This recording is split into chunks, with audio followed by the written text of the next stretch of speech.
Hi. യാദൃച്ഛികത ജീവിതത്തിൽ വളരെ പെട്ടെന്നായിരിക്കും, ചിലപ്പം നമ്മൾ ഉയർച്ചയിലേക്കായിരിക്കും കൊണ്ടുപോകുന്നത്, ചിലപ്പം വളരെ തകർച്ചയിലേക്കായിരിക്കും കൊണ്ടുപോകുന്നത്. കൂടുതലും ഒരു തകർച്ചയെ അനുഭവിച്ചവർ അല്ലെങ്കിൽ ഇപ്പോൾ അനുഭവിക്കുന്നവർ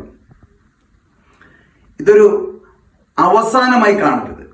പലരും ആ ഒരു അനുഭവത്തെ, ഒരു യാദൃച്ഛിക അനുഭവം കൊണ്ട് ജീവിതയാത്രയിൽ താഴോട്ട് പോയി അല്ലെങ്കിൽ യാത്ര നിലച്ചു എന്ന് കരുതുന്നവർ അവിടെ കൊണ്ട് അവസാനിപ്പിക്കുകയല്ലേ ചെയ്യുന്നത്.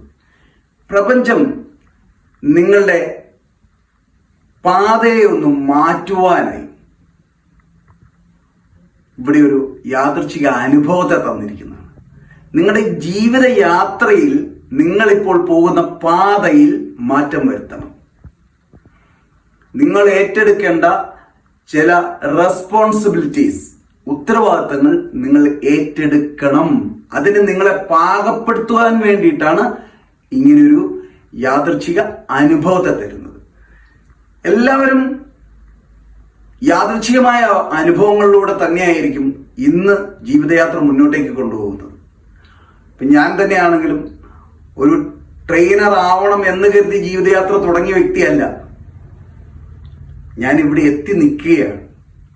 ഇനി മുന്നോട്ടുള്ള യാത്രയിലും യാദൃച്ഛികമായ അനുഭവങ്ങൾ മുന്നോട്ടേക്ക് നമ്മളെ നയിക്കുമ്പോൾ അത് യൂണിവേഴ്സ് നമ്മളെ ശരിയായ പാത നയിക്കുവാൻ വേണ്ടി അനുവദിച്ചു തരുന്ന ഒരനുഭവമായി കണക്കാക്കിക്കൊണ്ട് എവിടെയാണ് തിരുത്തൽ വരുത്തേണ്ടത്, എങ്ങനെയാണ് തിരുത്തൽ വരുത്തേണ്ടത് എന്നത് മനസ്സിലാക്കി കറക്റ്റാക്കുവാൻ ശ്രമിക്കുക മാത്രം ചെയ്യുക.